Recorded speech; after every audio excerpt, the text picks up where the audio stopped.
there guys, gals, and non-binary pals, GM Potter here, and welcome to my channel where I review books and bookish things.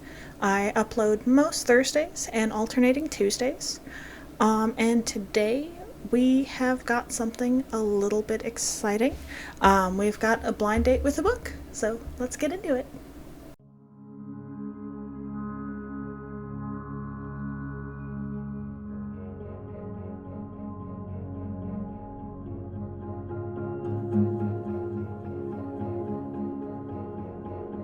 So, as always, all opinions are my own. Who else's would they be?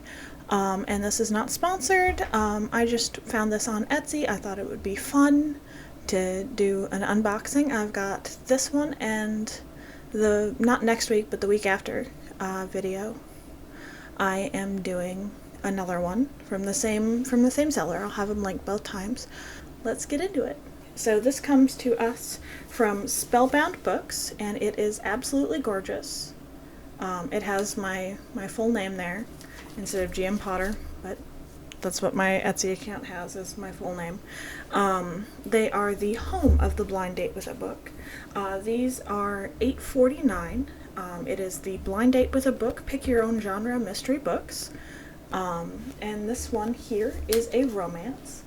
And I chose the cardstock bookmark option. There's also a laminated and a laminated with tassel option for the bookmark, but I just wanted the plain cardstock. Like I said, this one is romance, and it is women try to reunite a couple, unresolved feelings, sparks fly. And then here is the bookmark. It's got little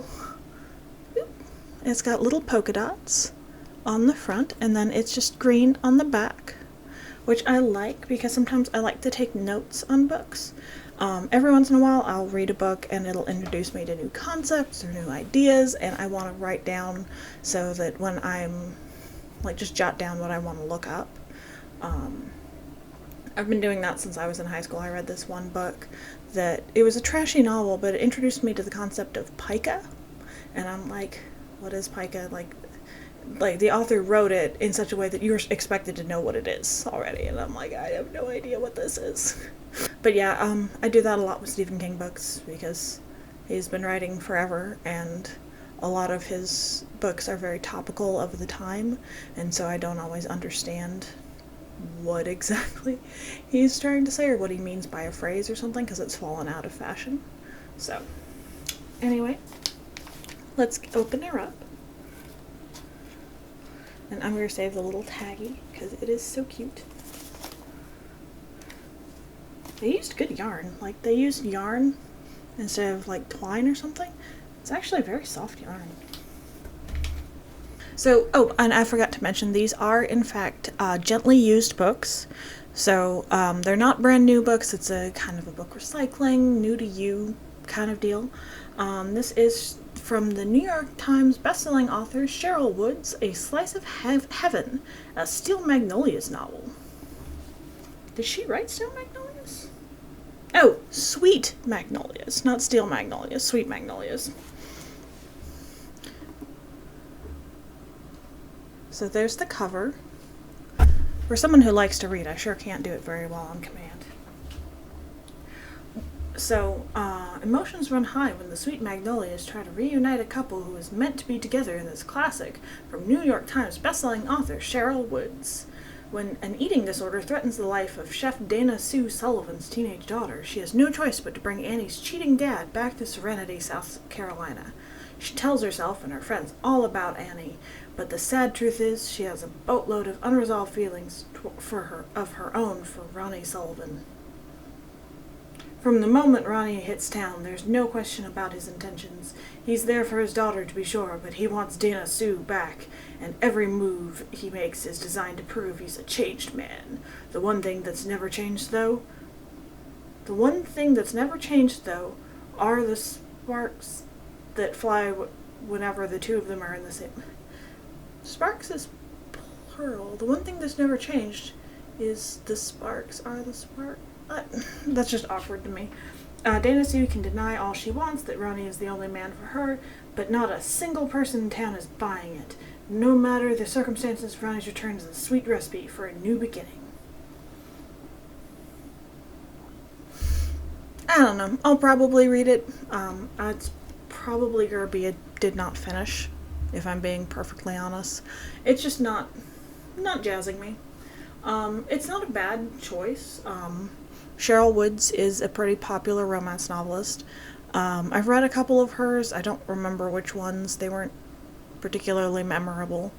But yeah. I've read her before. She's fine.